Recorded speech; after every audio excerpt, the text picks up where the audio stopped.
All right. Well, welcome everybody to the Business of Speaking show. I am your host, Tim McDonald, and today I am joined by Naphtali Hoff. How are you doing?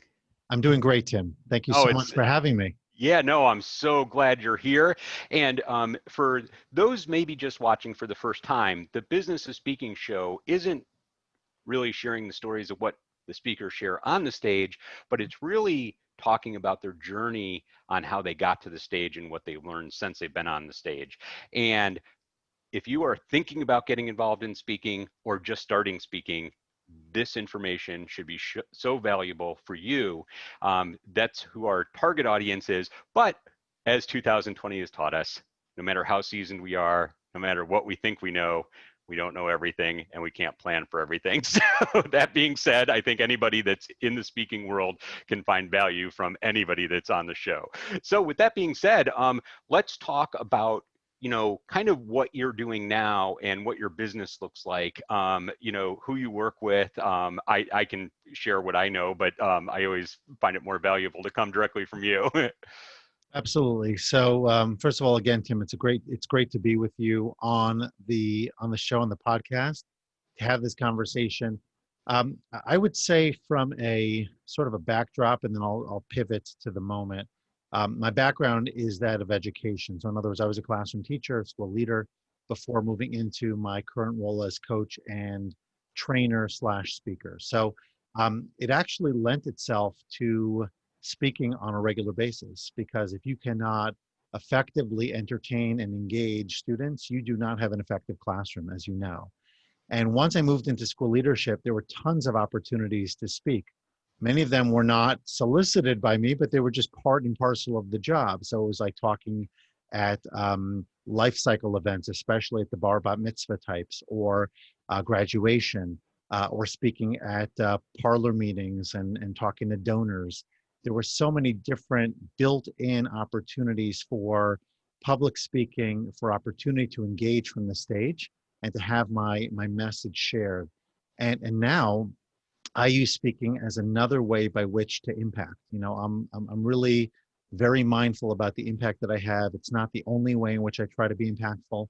It's through my coaching, it's through consulting work, it's through my writing. So there's a lot of different ways to do it.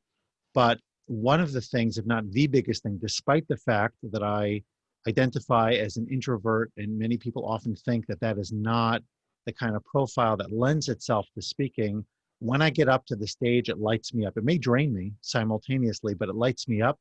It gives me an opportunity to really see transformation occurring in the eyes of people in the moment. And since you talked about 2020 and our current reality, now I'm doing it more on platforms like this one, doing Zoom calls and other ways by which to talk to people. People are more used to it now, so they're more willing on some level to receive it this way, though some people are, as they say, zoomed out, and they would love that interpersonal piece. And so actually this coming Monday, we're recording this on a Friday, so this coming Monday, I'm going to be speaking at my first, well, I shouldn't say my first, at a one of the more recent live events, this one for people in the nursing home industry, long-term care, outdoor event, but creating an opportunity for them to gain credits that they need for their industry. And at the same time, to talk about empowering people in 2020. What does that look like? We live in a different environment. And so that's kind of where I am today. No, I love that. And before we go all the way back, you said something that I think so many I know I can relate to, and I think other people can relate to, is this fact of, you know, you getting energized by getting up on a stage, but at the same time it drains you. Can you go a little bit deeper into, what that feeling is for you before you get on the stage, and how it works, to help you get through that, and Yeah. then maybe decompress after you're off the stage? So I'll actually take it a step back, if I may. And that is, I think in order for me personally to be very successful, I can live in the moment, and I often do. I've got a repertoire of stories, a repertoire of sayings and quotes and things like that, personal anecdotes that allow me to live in the moment as I sense the crowd. But simultaneously, I like to come in like really prepared, because the more prepared, I don't want to be scripted, I don't want to be canned, but I do want to be prepared. So for example, with this audience that I just referenced, I've reached out to people I know in the industry and I asked them the question, what should I be focusing on? Right? What do administrators of individual facilities need? They've got owner operators operating out of some corporate office. They're dealing with their people, boots on the ground in their facility, hundreds of people. What are their challenges, both in terms of leading up, leading across, leading down, and then and in the context of the pandemic, which of course complicates things that much more. So when I come in to my conversations, Tim, I'm trying to demonstrate a connection with the people I'm talking to, and that makes it much easier for me to convey my message. Now, that all said, as an introvert, we oftentimes associate extroversion as people who are outgoing, sociable. They just love a crowd because of the fact that they interact well with people, whereas introverts are shy and reticent and don't. And so when I get up on the stage and I'm dynamic, and I certainly try to be, and I generally am, and people say to me, and I make a comment about introversion, especially when I'm talking to educators, or I'm talking to people who really have to be mindful of the people that they interact with from a engagement standpoint. And I tell them that I'm an introvert. Many of them have this quizzical look and they say, well, what does that mean? Because you don't strike me as being shy. Right? You don't strike me as being reticent. You don't strike me as being somebody who's uncomfortable in a public space. I own the space when I get up there. So I tell them that it's not about how sociable I can be. It's about whether or not this experience is energizing me or if it's draining my battery. So it's really more on the back end of the process, Tim. It's not so much during the actual experience, but when I'm done, I may, instead of running around the room, I may choose to sit down, or I may choose to kind of like regroup. More so, I still want to take advantage of the moment. If it's a social or networking opportunity, I don't want to lose it, but I'm doing it, on a half charged battery rather than a turbocharged battery. And it's just a matter of knowing oneself, knowing how you operate in that space, what best works for you. And then you can make adjustments as needed, so that, to me, it's all about showing up in the best way at the most important moment. So what is that moment? And the moment, of course, is the talk in this context. So how do I show up for that, with the very best moment? And I'm not thinking about the massive crowd. I'm not thinking about all the things that typically get people nervous. I'm thinking about my message. I'm thinking about making an impact. I'm thinking about making eye contact with a few people that sort of ground me in the moment in my conversation. And then I'm focused on delivering a clear, properly laid out message that has all sorts of nuggets and stories and anecdotes and takeaways that people feel really good about. And then I let the chips fall where they may on the back end about my own, for lack of a better term, let's call it recovery, or regrouping. It's not a big deal. I don't want to overplay this, but it is something that, we have to be mindful of as speakers.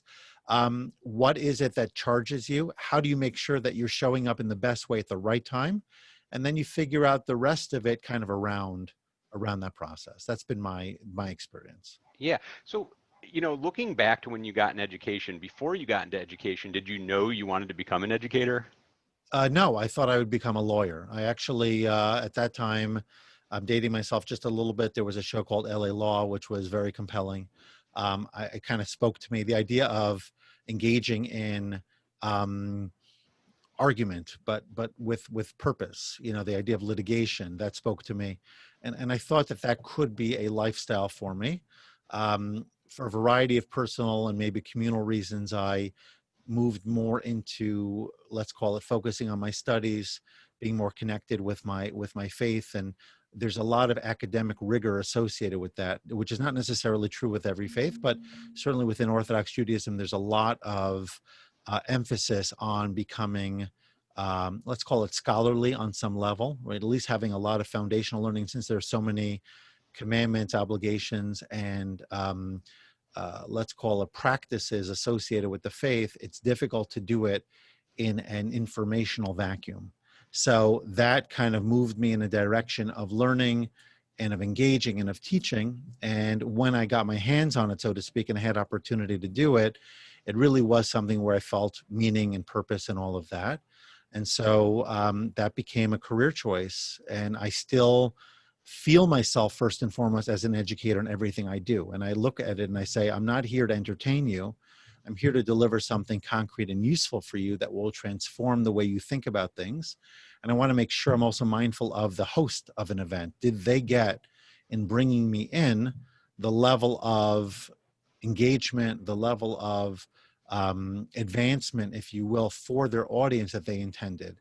And if the answer is yes, to me, that is the primary takeaway. And that's my focus. No. And so as you were in education, I know when you know, right at the beginning, you were sharing how that kind of was a natural thing of feeling comfortable getting up in front of people.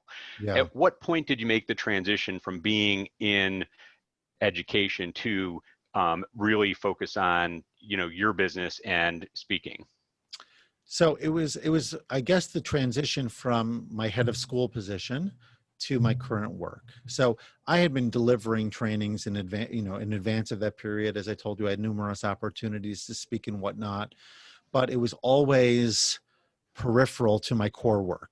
My core work was teaching a classroom, running a school, being a professor, whatever those responsibilities were. It was all about the students in my little orbit that I was focused on.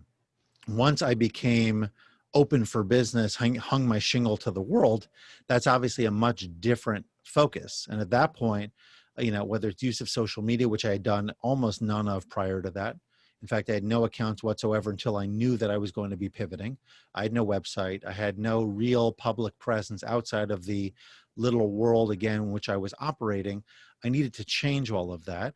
And I needed to be able to demonstrate an ability to share ideas and to become better known, so that people who are looking for what I feel is a dynamic speaker with a clear message, especially about leadership and coaching and self-improvement and these kinds of things, productivity now, that they have an address to turn to that they feel will deliver the kind of message. So that was really the time where that became a conscious focus. And it's not the only thing that I do, as I mentioned before. So I have to find a way by which to put it out there and at the same time demonstrate other capacities as well. So, you know, because I know so many people are just like, oh, I'm going to quit my job and, you know, start speaking, right? And it sounds like you almost did that, but I'm just kind of curious, was it that simple, or did you start developing some clients and everything before you quit your quote unquote day job? So the answer is yes and no. I'll put it this way: if I would have had, like I talk about in my book about the idea of the critical nature of experience, and obviously as Brian Tracy talks about, he calls it a quink analysis, right? Knowing what I now know. So using a quink analysis, if I knew at the time that I was transitioning out of school leadership what I would ultimately become and have a clear sense of what that would look like, I would have been seeding that and developing more of a foundation in the years leading up to it to make that transition more seamless. Sometimes you don't necessarily have full luxury of doing that for a variety of reasons. And so you kind of hang your shingle and get started. I did have a couple of anchors in what I was looking to do, which allowed me to make that pivot. But I also knew that I would need to build other parts of my business quickly and in a more robust way if I was going to make this work.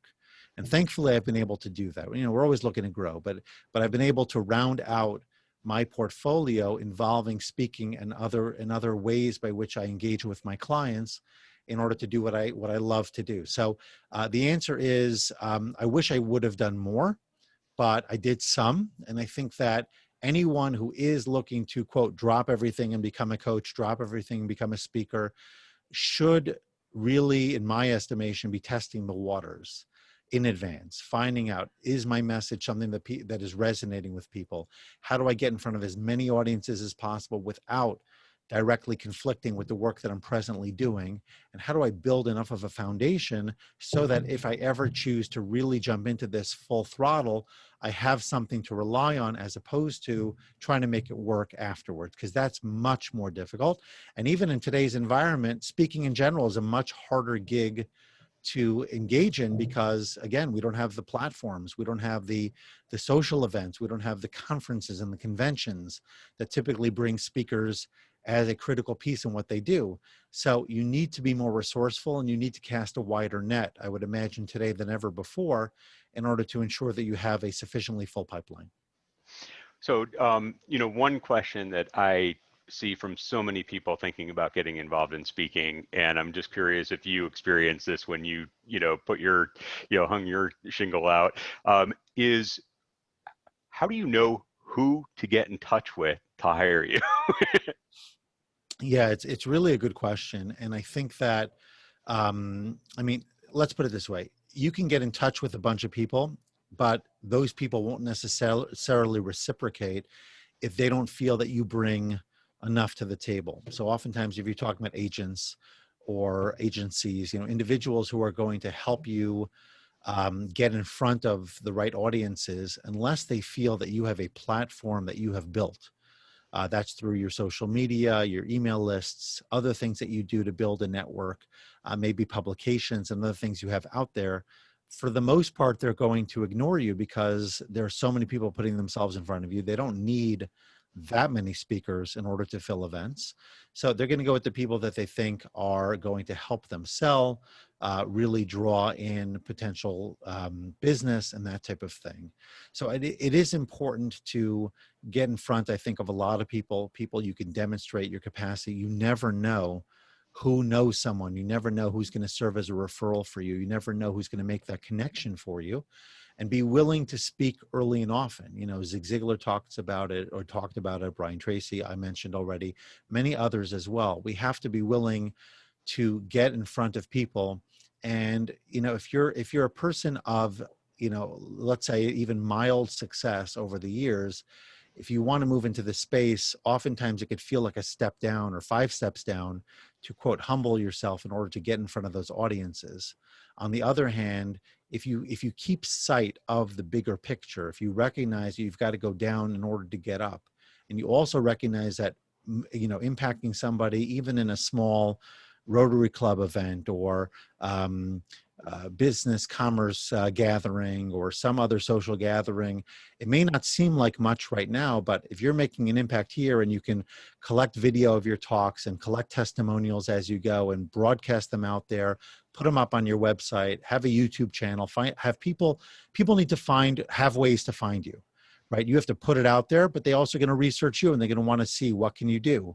And the more that people can find your material and do their own research, that's just what people do nowadays. They go on Google, they go on searches, they look for you, they look for your stuff, they look for what people are saying about you. And that's a lot of it as well. So the more that you can give people opportunity to feel comfortable, that they could trust you, that they know that you're going to deliver, that usually will be a major determinant and motivator for people to say yes to you. Well, that was fantastic. And I know we're getting short on time. So before we kind of end, tell everybody how they can learn more about you, find you. Thank you. Yeah, I appreciate it, Tim. First of all, you can always go to my website. There's a chock full of goodies over there, including ebooks, my own podcast, my blog, and other stuff. It's impactfulcoaching.com. It's all one word, impactful, F-U-L, coaching.com. You can find me on LinkedIn, very active over there, Twitter, Facebook, and Instagram. And you could also take a look at I referenced the book before. There's a lot of I don't know if I'd say my wisdom, but at least my experiences, wisdom I got from maybe bad decisions that ultimately became better decisions. Learning, this is specifically targeted for new leaders, for people who are just starting out, who want to shorten their experience curve so that they can hit the ground running and enjoy sustained success. Well, thank you so much. And we want to thank everybody for watching. Again, if you haven't gotten to this part of the show before, this is where we kind of sign off of YouTube. But before we go, what I'd love to do is invite you to go over to speaking.business and sign up for our weekly email list. Why should you do that? You're asking yourself. Well, because I am going to stay on and ask one additional question. And those questions only get shared with exclusively with our email list. So if you head over to speaking.business and sign up for that, you will have access to this exclusive content. So thank you for joining us today.